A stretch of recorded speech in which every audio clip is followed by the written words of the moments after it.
next guest is Dr. Amro Ali. Amro Ali is a writer, public intellectual, and sociologist at the American University in Cairo, and member of the Arab-German Young Academy of Sciences and Humanities. His research interests include Arab public spheres, Mediterranean studies, cities, citizenship, exile, technological modernity, and political philosophy. His work can be found at amroali.com. He joins us from Alexandria.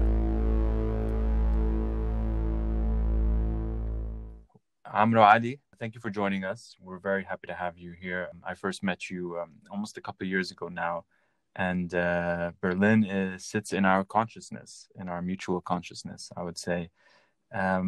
Maybe you can just introduce yourself really quickly and maybe just begin by saying how Berlin came to occupy a space in your work and in your thoughts. Thank you, Dani. It's a real pleasure to be here. Well, virtually anyway. And actually, we met last year, not a couple of years ago. So I think the pandemic has also distorted our sense of time and space. Accelerated, yeah. Exactly. So it's really difficult to know when is last year and the year before that. I also have that challenge to the pandemic. So I'm Amro Ali. I'm an assistant professor at the American University in Cairo. My area is sociology and philosophy. I've been there for a few years in and out, and I've also been based in Berlin, where I used to be a fellow at the Wissenschaft Center in Berlin. And I graduated with my PhD from the University of Sydney 4 years ago. And I've always been attracted to Berlin for many reasons, particularly it's a very peculiar space that gives you that realm of reconstructing visions and political practices. This is something I've noticed amongst the Arab exiles, whether it be cultural practitioners or artists or academics or intellectuals, poets, playwrights, film directors, you name them. And that has given me a lot of hope. I used to be someone who believed in the center, that you can only make change if you're in the heart of things, in the center. But now I strongly believe in the periphery, that you can make changes in the periphery and then bring them back to the center. Right, and that seems to feature as a sort of epiphany that drives perhaps the inspiration to have written the piece that you wrote, the piece that was published by Disorient first. Am I correct? That's correct, in January last year. Yeah, 2009. and a beautiful piece that really discusses and gets at the heart of what it means to be an Arab exile today. I think the title of the piece is On the Need to Shape the Arab Exile Body in Berlin. Yes, on the need to shape the Arab exile body in Berlin. And I think that just the title itself strikes so many chords that so many people around the world are thinking about and dealing with. Obviously, exile and displacement and mass exile, mass displacement is not something that is unique to the Middle East. It's just happening in our generation, in our era today. And it wouldn't be the first time that it would happen in our region, but this is the era that we're thinking about, and it's a sort of consolidated post-war on terror, Arab Spring, and I think what you pick up on in your piece, which is described as a long essay on why the Arab intellectual community in Berlin needs to acquire a name, shape, and a mandate of sorts. You write, this may include a school of thought, a political philosophy, or even an ideational movement, all cross-fertilized through a deeper engagement with the Arab world. When you wrote this, did you have specific actors in mind? The problem was, when I was writing this, I was writing something of what can be, not what is. But of course, I cannot write something like this in Tokyo. I have to have some sort of empirical, concrete reality around me. And that reality was fragmented. So wherever I went in Berlin, whether it be theater plays or a film screening or an art gallery made by Arab exiles, it was very inspirational. But yet I felt there was a disconnect between all these spaces, that it wasn't being marshaled for some sort of greater cause. Now, the critics and the skeptics would say, and have said, that why do you even need this? Why can't things just be the way they are and let things organically develop? But political is not really about letting things organically develop. You do need actual movement, actual, physics of motion and thought in bringing something into being. Of course. Things need initiative, incentive. Exactly. Initiatives, names, categories, a language, a new political language that can make sense of what is around us and what can be. Because without that, we're not going to be producing any texts or talks or something that can make us link the past and the future in a very viable way. What was the reaction in Germany? I know you had a very positive reaction. You toured some radio stations, and already as a professor, you have your work in the university complex. But you did also take this essay and these ideas onto German radio, and you were reprinted in several journals. German TV as well. It's been part of a small documentary feature. So clearly, there's a very obvious interest in what you're saying. And transnational understanding of this necessity. And you talk about Berlin is not just a city, it is a political laboratory that enforces a new type of beginning. Following the 2011 Arab uprisings and its innumerable tragic outcomes, Berlin was strategically and politically ripe to emerge as an exile capital. For some time now, there has been a growing and conscious Arab intellectual community, the political dimensions of which to fully crystallize is what I wish to further explore. You also explore in the essay why Berlin and not Istanbul, why Berlin and not Paris, why Berlin and not London. Can we go into that a little bit? Sure. It's just historically one of these peculiarities that happen in history, that whenever you have an outright persecution or a war or a revolution or a counter-revolution, you have a lot of exiles, especially intellectual exiles, they tend to gravitate to one key city. And we saw that with the Jews fleeing Europe in the 1930s and 1940s who went to New York, and then New York became their hub, as well as the Latin Americans who fled the dictatorships of the 1970s and 1980s who went to Paris. Similarly, we're seeing that with Berlin. If you asked me 10 years ago, which capital would be the Arab exile or a hub of Arab exiles, I would not say Berlin. It wouldn't really cross my mind at that time. But also, I would have said London or New York or Paris. They were just one of those traditional centers that you went to if you fled a dictatorship and you were in the intellectual scene.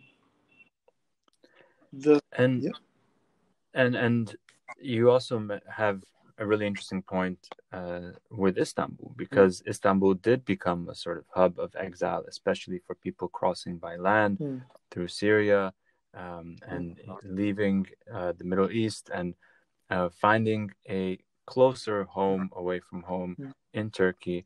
There was obviously a lot of support within Turkey from certain parts of the community and a lot of pushback, but huge number of people did end up residing in Turkey, and Istanbul did at one point in time, maybe even before Berlin emerged organically as a hub, because a lot of people did come from Istanbul to Berlin as a sort of second step. Istanbul did offer a sort of central guiding force, at least for Syrians leaving the region. But you mentioned several of the reasons why that couldn't be maintained, and one of them being the obvious authoritarianism within Turkey itself. And you propose this natural idea that people fleeing one catastrophe will need, in order to do this, in order to shape a sort of body of exile and intellectual political thought, would need to end up in a place where their rights are ensured and protected.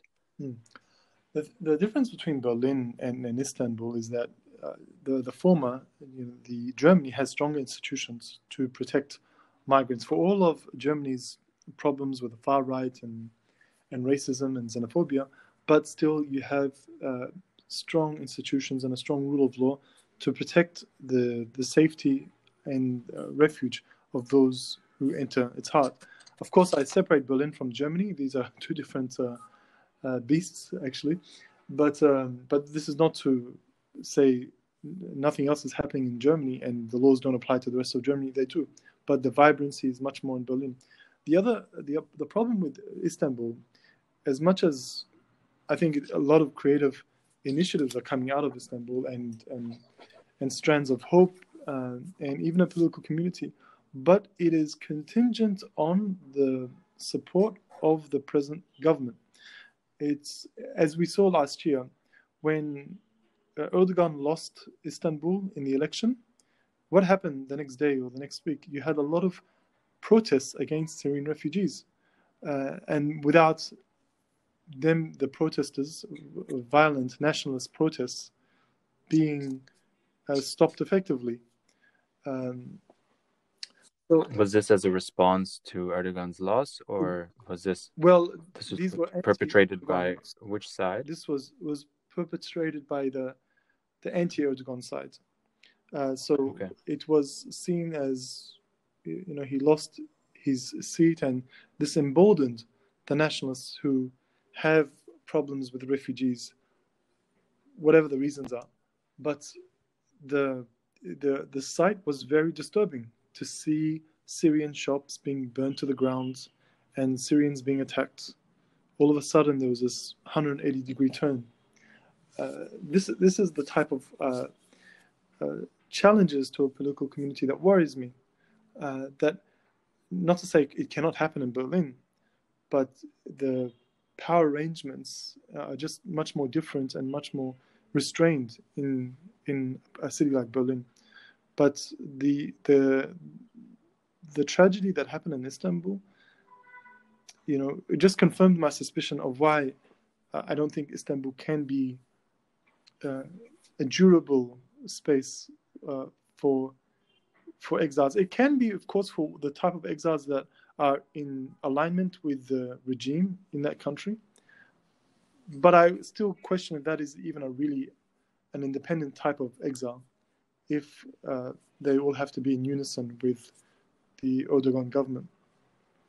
Of course, and there's also the unfortunate reality of Erdogan using the presence of refugees as a political tool to manipulate his positions with the EU and negotiating and sort of threatening constantly to open the gates. And as you say, there is a presence of people who would feel safe in exile in Istanbul, but it's not a viable option for a political body of exile. You also mention the fact that Germany was never a colonizer like France or Great Britain, at least in the region, and did not have an aggressive foreign policy in the region as the US perhaps did, or perhaps even as modern Turkey does.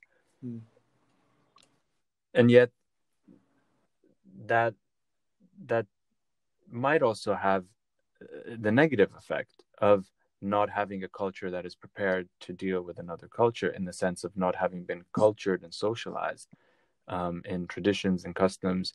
Because often what we've seen in the post-colonial and decolonial age is there is actually, an influx of people who go from their home country to their host country, being their former colonizer. But there's already an exchange of customs. There's already a sort of understanding of a common ground or a middle ground, and there's an understanding of the clear power dynamics that have played out. And on the side of people who are regretful in the host country, on the side of people who are not regretful, but there's a relationship that exists. So, what did you find in your research and in your time here that pointed towards how you can bridge that ahistorical relationship into a positive relationship? Or is it based purely on the fact of Berlin as a kind of city of institutions and sort of independence, and not even having to integrate so much into the society? I wouldn't say Germany doesn't. Germany lacks a sort of a historical relationship with the Arab world. It's had a very deep relationship with the Arab world. It just didn't come through colonization. Um, but you see it. I mean, Germany is a young country, and you do see the visits and the relationships and the particularly technological relationships that are built since Kaiser Wilhelm II. And Germany's always been curious about the Arab world. I mean, German scholarship on the Arab world does have a very, indeed, it does have an Orientalist element to it, but it's the least worst, if that makes any sense, compared to its American, British, and French counterparts. There's much more of a sympathetic approach in German academia historically towards the Arab world. The other thing is that Germany has had much more of a process of self-reflection compared to the other Western powers. Like I would say, Germany has gone through a deep reflection after the Holocaust and the Second World War, and where it stands on these tragedies, and the idea of reconciliation has been, deepened through the legal and the social and the educational measures. So these measures are not really taken up in the UK and France. There is actually there's pride in empire still in these countries. It's really difficult for them to dissociate from its dark past, because they legitimize it in different ways. But Germany has much more of a consciousness about its history. And also because of the tensions of West Germany and East Germany, and Berlin was literally at the heart of the Cold War, has made it much more sensitive to the idea of the human condition and bettering the human condition and avoiding war and ways of experimenting in peace. And yes, I would say Berlin is an anomaly in all of this. How it came to be can only be explained by its peculiar history of being a place of refuge for exiles, not just the Arab world, but from China and Russia.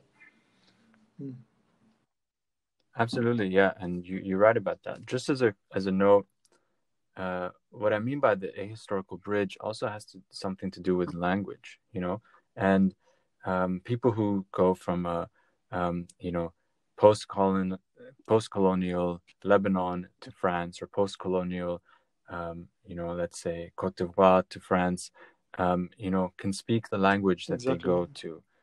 Whereas exiles in Germany have to adopt an entirely new language and a new custom, and it's in a strange place. So there's a marked difference between the experience of learning the language of your quote unquote oppressor or your host or whatever you want to call it, learning that language at home, and then learning it upon arrival as a means to integration, as a means toward securing residency permits, as a means of livelihood. That relationship, it can be a lot more stressful and intimidating. And I wonder if you picked up on if that process had a role to play in what was attractive or what was discontinuous in the Arab exile body. You're absolutely right. The language barrier is problematic for the exiles who are coming, and they know that.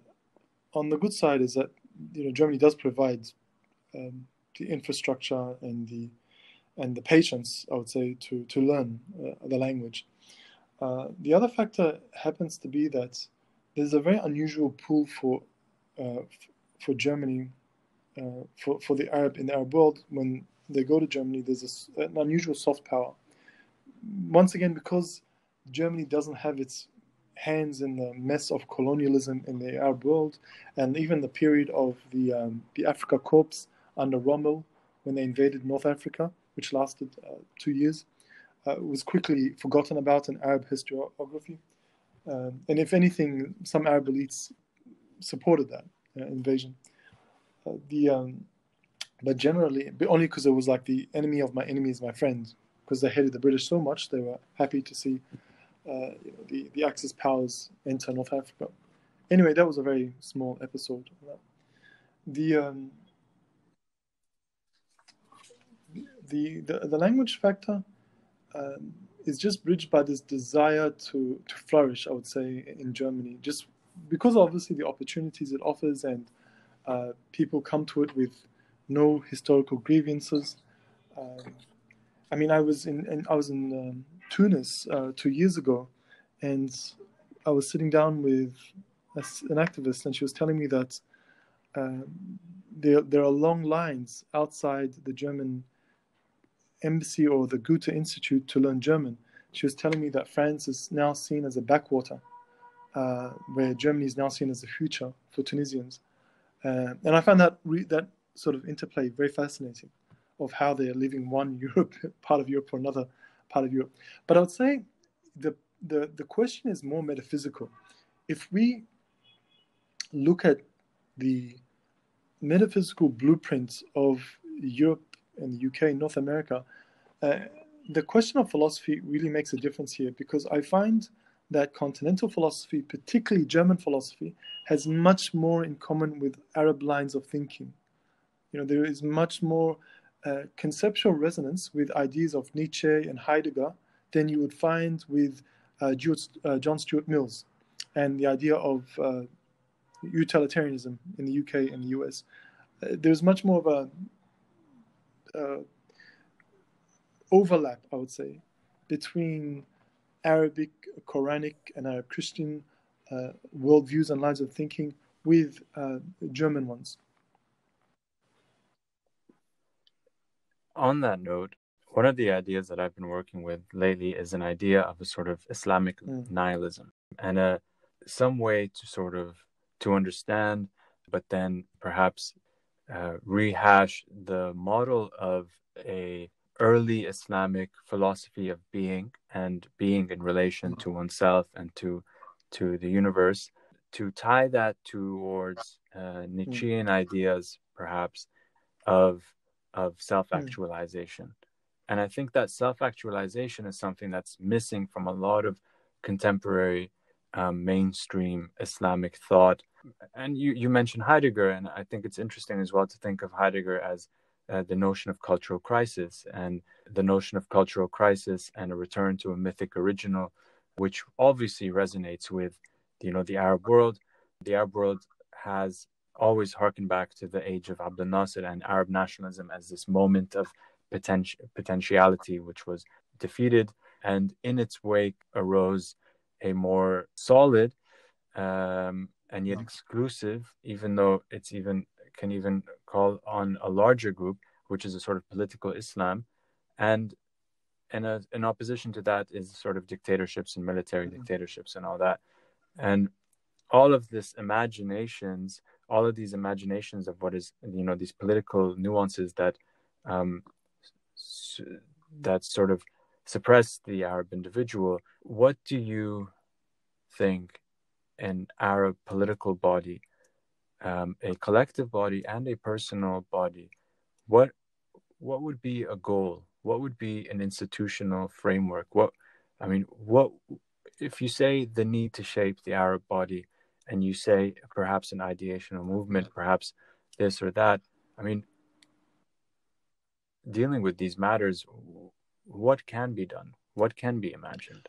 The problem is there is no sort of clear pathway for this. There is no manual. Remember, the Arab Spring was born in 2011 without any leaders like Václav Havel or Nelson Mandela, or we didn't, it was leaderless, and this was actually celebrated, maybe for good reason, but it was problematic. But there was no text, there was no book that became like the equivalent of Havel's Power of the Powerless essay, for example, that circulated through Eastern Europe in the 1980s.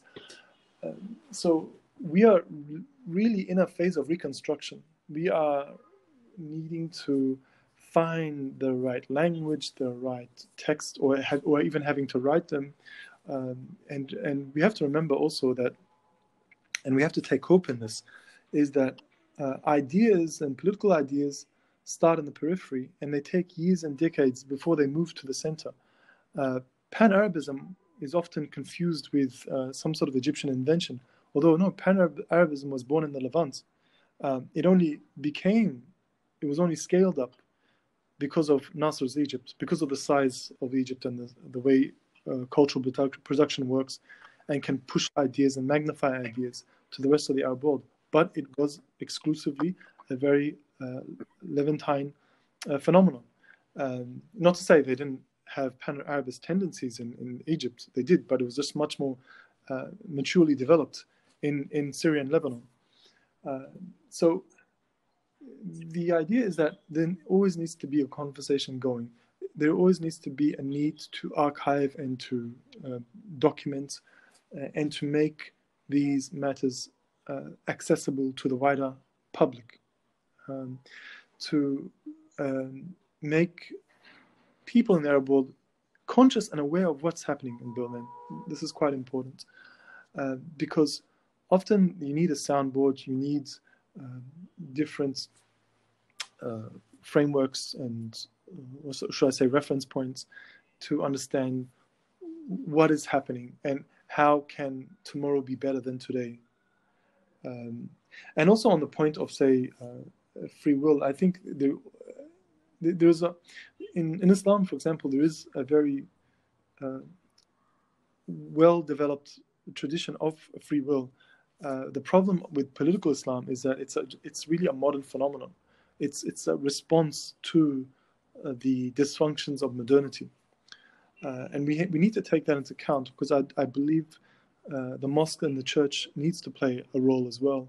It cannot be a very narrow sense of discussion amongst, academics and thinkers without bringing the wider public into it, and finding the pluralist traditions in these faiths to enhance and animate the activities of that unfold.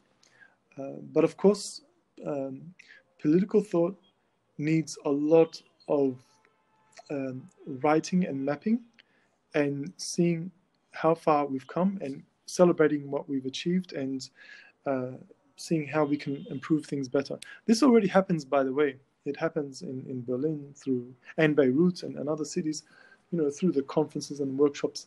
My concern is that there is a disconnect between what comes before, that it doesn't really build up. If you're talking about a movement, if you're talking about a philosophy that's being built up, it needs to use markers to see where it has come, how far it's come. And it is not unusual to go to an amazing symposium in Berlin and you have these publications and podcasts done, etc., but they all fall into a black hole. I mean, think of the last conferences and symposiums you've gone to, and if you've ever reread or know someone else who's read some publication that came out of it. I don't know what it is. I can't really put my finger on it, but I feel that this has got to be much more deeper and engaged with the civic body that's emerging in a much more nuanced way. And Berlin suffers the same problem as every other city. If you go to lectures or art exhibitions, you'll see the same faces. And I'm sure you have this problem in Beirut. We have this problem here in Alexandria and in Cairo. There's something really wrong with a city of a couple of million, and yet we see the same faces, the same scenes, etc. This is one of the things that we need to break. We need to somehow expand outwards into different spaces to expose culture and different ways of thinking to other publics, because we don't have one public, we have many publics in the same city. Yeah, I'm not sure if that answered that question, because it's a good question. No, definitely. I'm curious if Ibn Khaldun's concept of Hasabiyah can be sort of relatable here, and if those same patterns still exist. Maybe you can talk to us a little bit about Hasabiyah in your own words, and also to go back to what you were saying, the sort of ineffectiveness of the city the modern city and the way in which, we just sort of recycle the same ideas, or at least definitely the same crowds. Do you think that this is a problem of language? Do you think that perhaps the issue with the Arab body is that not much of the work is written in either Arabic, English, French, or other languages, and not in sort of one contained environment? Or do you think that could actually be a blessing in disguise, because it can spread the philosophy I think the elsewhere? Central problem is really one of exposure. Many people are just not exposed to such ideas or such events at all. And we might think it's a class factor, that it only happens to the masses of poor who are not the ones seeing this. I mean, they have a different set of problems, and that is often the struggle to survive. But still, one has to make an effort to expose it to them in a way. But you do see, for example, the consumer classes who do not, who live in their sporting clubs and their nadis, and they're not going to museums, they're not going to cultural events where they might be exposed to such ideas. They're holed up, and they're actually quite influential in their own way, given the where they stand in the strata of society. Because often they're the children of elites, but when the children of elites don't care, it does have ramifications for the rest of the city. So one of the challenges is that we need to convince them that it's not all about shopping malls and travel to Rome and all that. Like there are things happening in your city that need attention, need your engagement. And this is like one sort of strand of engagement with a particular socioeconomic category, with as well as, and when you go to the slum areas or the informal settlements, and the other questions, how do you engage with them? How do you get them into modes of cultural production and creativity? And it's always a blessing. It's like it's something that is really needed across the board.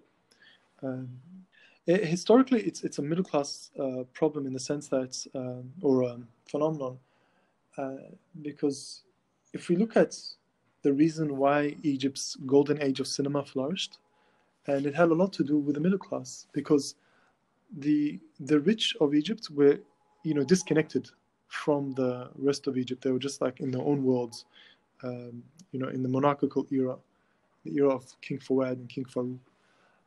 And the poor were struggling, so they were not, and too impoverished to be able to do anything beyond food and work. So the idea of engaging in cinema, or going to the cinema, or becoming a scriptwriter or something was beyond the pale for a lot of them. So it was the middle class that led the drive for cultural creativity, and they bridged between the poor and the super rich. This is, but now we're suffering even a wider problem across the region of the middle class poor, where we have a lot of graduates who have middle class aspirations, such as owning a home, getting married, traveling abroad to places they have read about, but they don't have the means to fulfill that, and so they're categorized as middle class poor by the sociologist Hasabiyah, and this is the most likely to be the revolutionary category. Right. This is a sort of disenfranchised generation to some degree, and what you're talking about also, points toward leadership and a lack of leadership.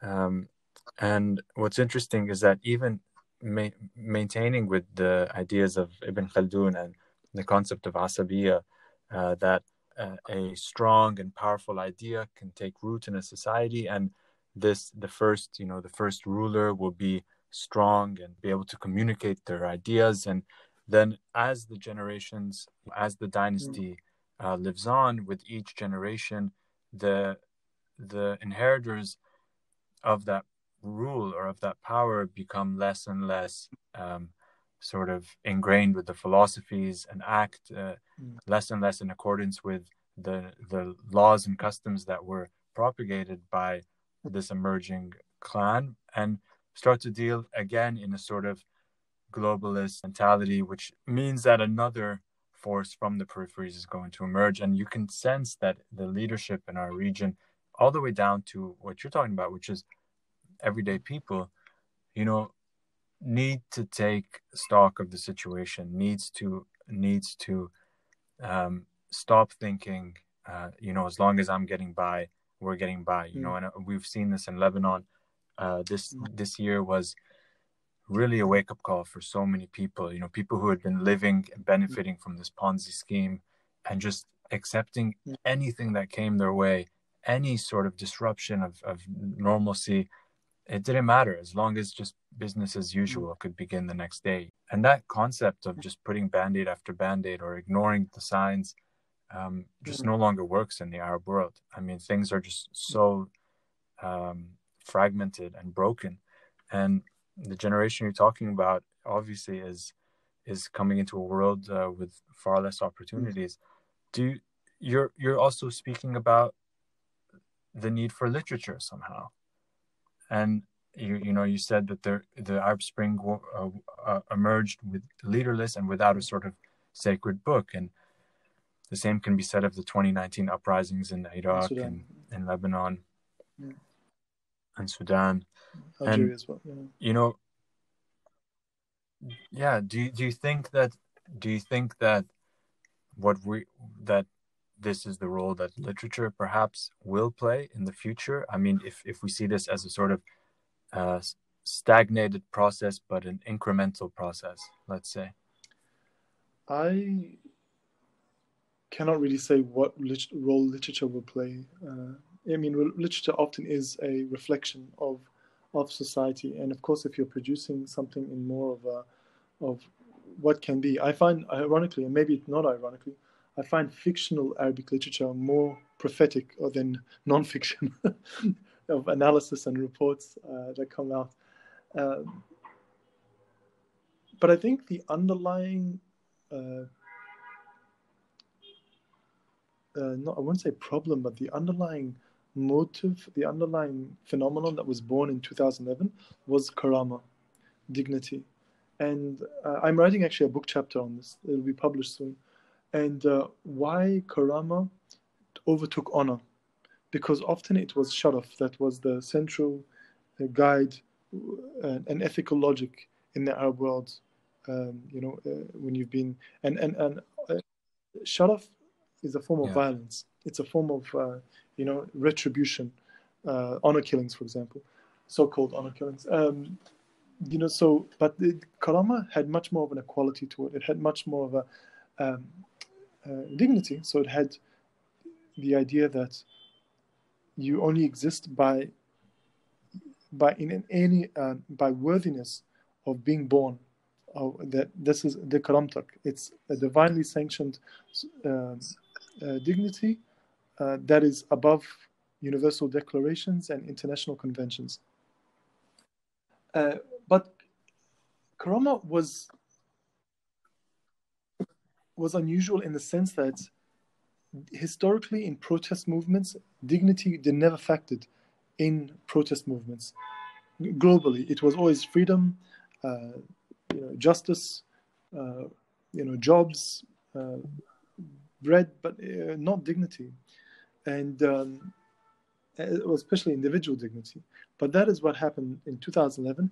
Dignity made a jump from the moral virtue to the political realm, and karama has now become a self-contained story and movement on its own.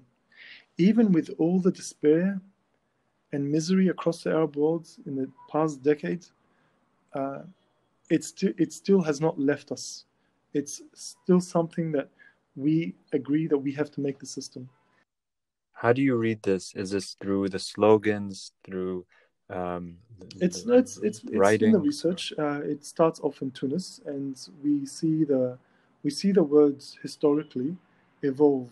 Karama for some unusual reason, doesn't show up in the literature in the 20th century, in the academic literature.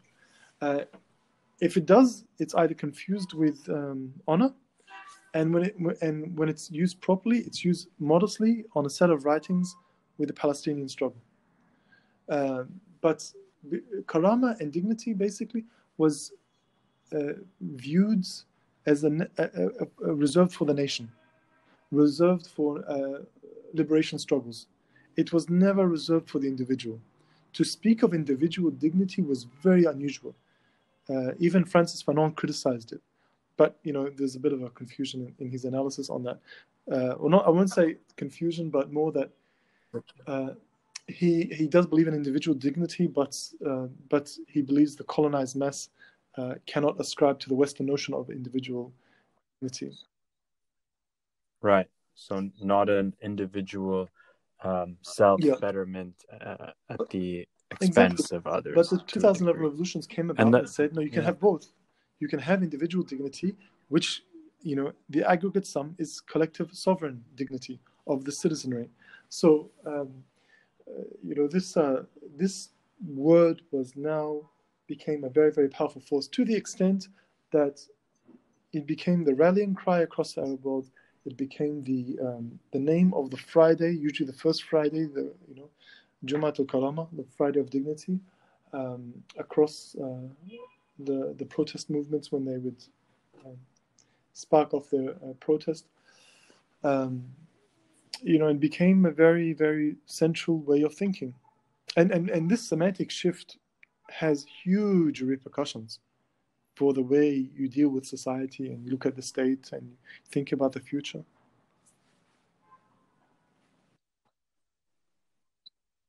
That's really interesting. So you came across the word in your across research? The scholarship, it's agreed that karama was a shift. There was a shift from honor to dignity. But also what I add in my chapter is that it's long been, even since Nasser's time, when he was asked by academics at Alexandria University for individual dignity, he didn't understand it. I'm not saying the texts at the time saying he didn't understand it, but his worldview would not have understood it.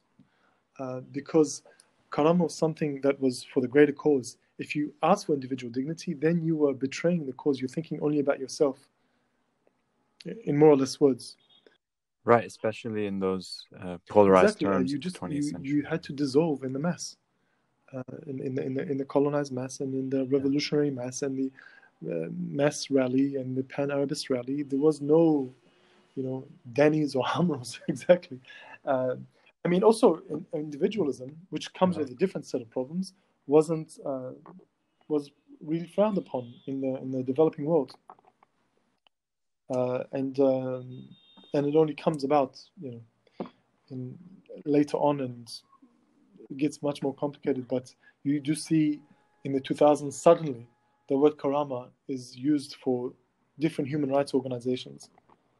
And then when 2011 happens, just the story of Bouazizi really was a story about karama.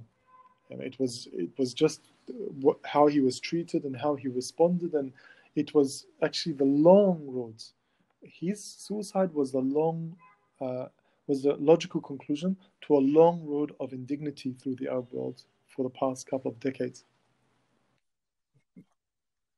Can you give some backstory on that, just for listeners who might not be familiar with? Bouazizi was a Tunisian fruit vendor who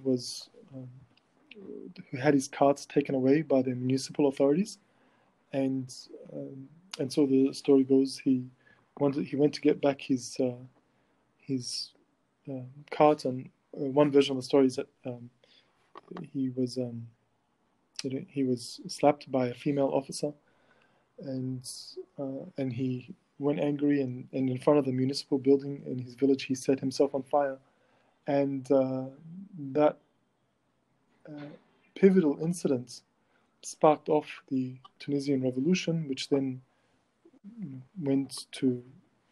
the wave went to Egypt, and Libya and Syria and many countries. Basically, all the Arab wars had the different versions of the Arab Spring. No Arab country was spared. Their moment. How do you think that such a moment can have such a profound impact? You know, even thinking of last year with This year, the George Floyd yeah, murder. This year, yeah, I know. I'm I'm just doing the really same thing. getting Trust me. our years wrong. Mm, Yeah, just thinking this year of yeah, you know, everything that followed the murder of George Floyd and how a single event can just have such a it's wide one of those impact. peculiarities in history that you really only know after the event. It's always easier in hindsight. You can never predict with foresight, but it has a lot to do with the human condition wanting to um, simplify complex problems and abstracts into one icon, one human being. This is why Palestine gave us Muhammad al-Dura in 2000, and which subsequently led to the Intifada. Part of the reason, of course, and the Second Intifada. And then you had Khalid Said of Egypt and Bouazizi of Tunisia, and you had the Al-Khatib, the boy that was mutilated in Syria, Hamza Al-Khatib in 2011, and they became that country's respective icon. And we have a need to be able to have figures that we could rally around. Otherwise, it's going to be a jumble of words and terms and meaningless semantics. But human beings give it that embodiment, that sort of the heroic status that people tend to look for in a very shapeless world. So it really needs someone, an act, a sort of maybe a tragedy or a triumph, to bring it down to the bare minimum of what unites everyone in their struggle. Exactly. To People, a degree. I always think that they're really on the lookout for such figures, because just the embodiment of people and the embodiment of your problems, if you want to call it that, tend to give it much more of a humanized. The need to bring it down to the bare minimum, and that kind of symbolic, that symbolicness. Yeah. So I mean, like the last point I was saying was that the murder of George Floyd caused a massive conflagration, not just in the United States but abroad, and it had to do with a lot of factors. With the pandemic that was discriminating heavily against the poor, especially in terms of the lives lost and jobs lost. The Trump era that was just deepening the class divisions and the racial divisions. So you had a perfect storm, basically, with many factors coming into it. But even the George Floyd one was just that it was painful in the sense that, of course, I mean, it ended up in murder and it was an excruciating pain, but it looked so preventable. It looked like you didn't have to do it this way. It didn't have to be this way. And you're watching and you're saying, just get your knee off his head. You're silently shouting at the officer. And the world related to that. Not exactly in a necessarily a police violence way, but just that polarized and stark contrast of oppression, where there was no gray area. This was clearly black and white. It really reminds me of that photo that sparked the Second Intifada as well, and just these moments that tie the injustice with an act and a sort of perceivable face of victimhood or monstrosity. Yeah, exactly. Where are you now? Are you in Cairo or Alexandria? Alexandria. So that's home for you. Yeah, I would say more or less.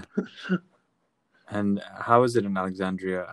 I mean, it's such an ancient city, so much history there, but also, what's the relationship of Alexandria to the sort of greater Egyptian story? I mean, we often hear a lot about Cairo, but Alexandria has often been a city with insecurities. Let's put it that way. It is a city, because it is the second city and it suffers from a second city syndrome, where it often has to compete or project itself against the first, which is Cairo. And this has always been a long-standing problem, given that Alexandria views itself as a city that was better in the past. And there's not a single child that grows up in Alexandria without hearing the expression "Iskandariya كانت جميلة زمان." Alexandria was beautiful in the past, and this crippling nostalgia has pervasive effects on everybody in the way they deal with the city or not look at the city, or but there's a very exhausting melancholia to it. In the bigger story, Alexandria has often been looked at quite suspiciously by the Egyptian state. It was seen as the Trojan horse city historically, because in fairness, all the problems of Egypt have to come through Alexandria. So whether it's the colonial conquests or the Crusades or plagues, and also the good things like technology and all that, still it had to come through Alexandria. So as a port of entry, it was always a city that the state was uneasy with. And also Alexandria couldn't properly develop the nationalist mantra like Cairo could. Cairo was associated with Pharaonic and with Arab motives, while Alexandria was associated with the Mediterranean and with Greco-Roman heritage.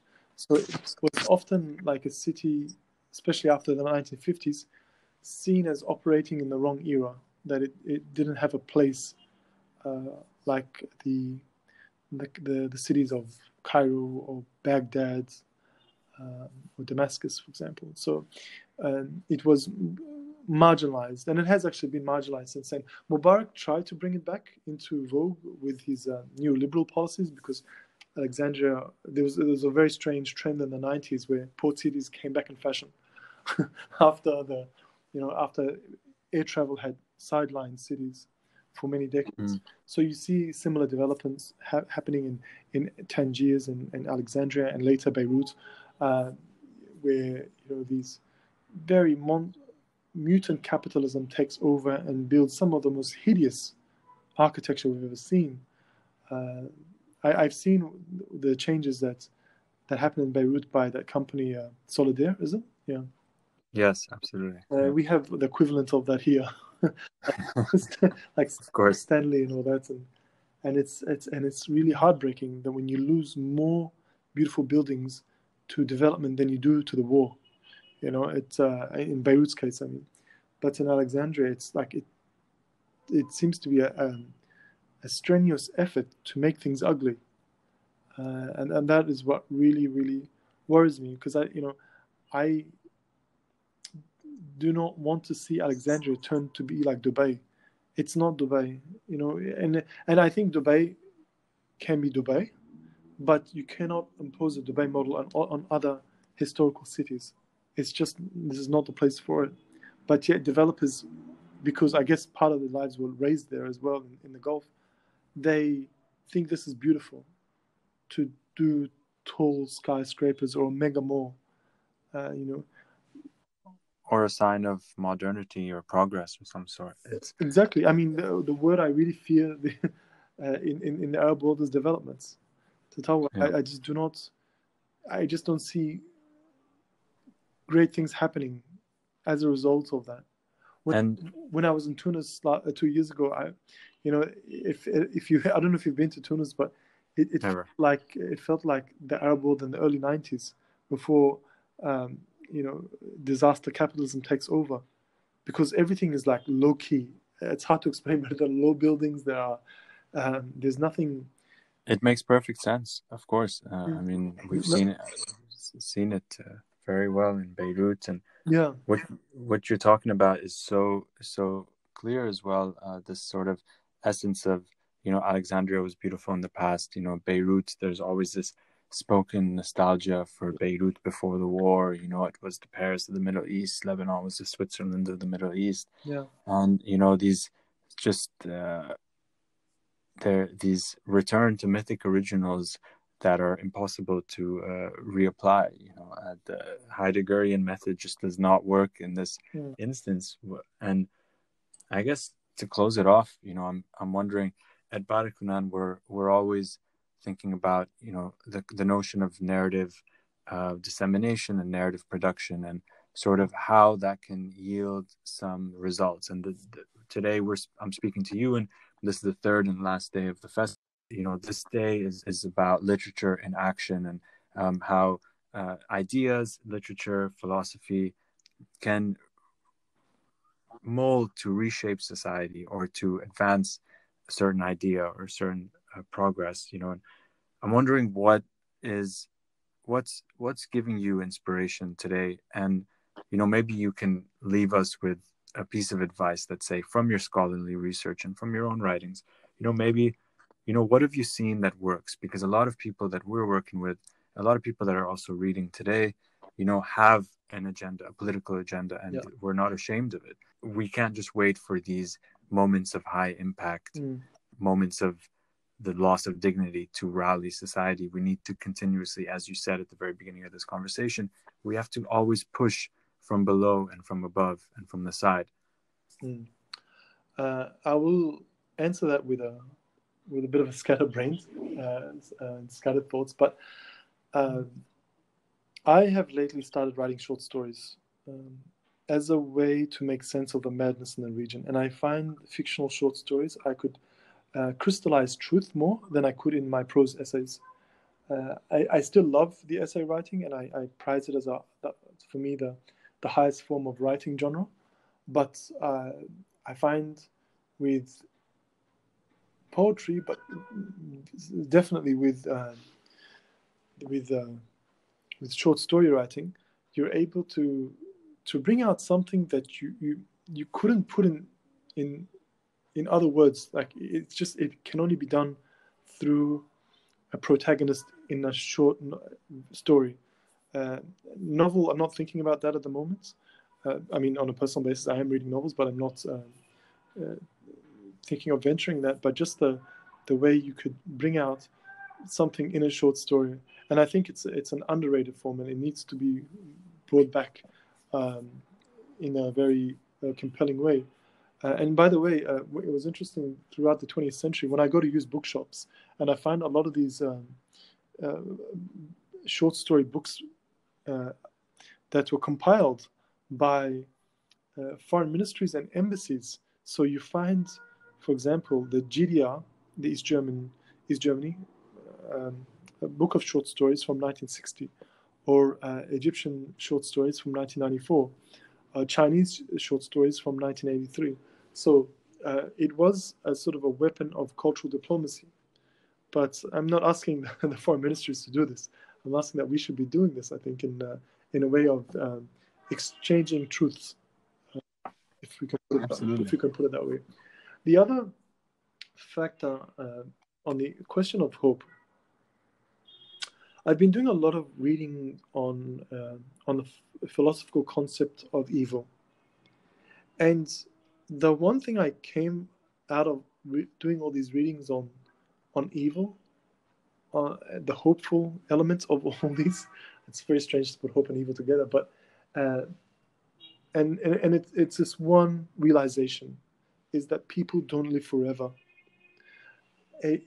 Yes, they say good people die young, but the evil ones die eventually. There will come a time when Assad himself has to leave this earth, and all the other dictators and all that. And so this is not a given fact. And even when they're alive, there are still spaces to thrive, because when you ally with the lie, you have to invent more lies and more falsehoods to sustain the original lie. And your world becomes very precarious and very fragile, that any sort of probing, any questioning of your world will cause a violent, erratic reaction. And so when we are operating in the spaces of truth and justice, the most that we have to do is to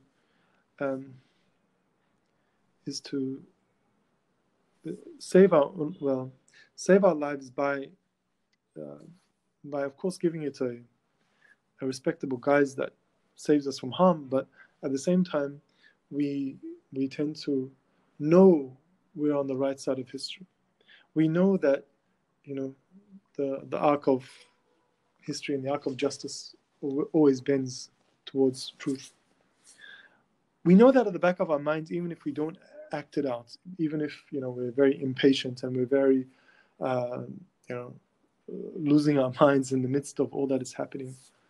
But we do know this.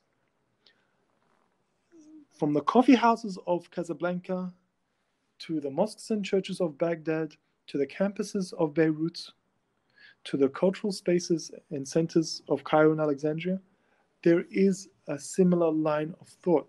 There is a similar need to see the betterment of societies, where people in these spaces are always talking of the Palestinian cause, talking of the injustices happening, talking of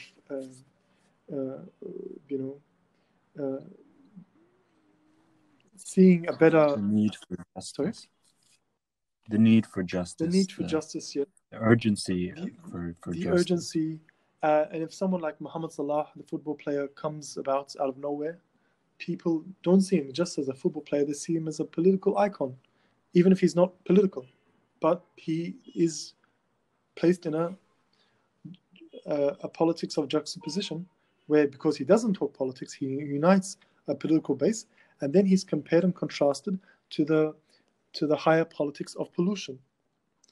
And so he reshapes the realm of possibility, while at the same time standing as a sort of dignified figure, in the way that perhaps Gandhi didn't want to enter politics, or in the way that Fayrouz represents all of Lebanon to a degree. Exactly. And so when something as small happens, when Ramaz, when he got tackled and got injured in the match was with Spain, I think.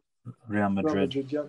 The anger that unleashed across the Arab world, even Moroccans were telling their team to avenge Ramaz when they go to play in Russia.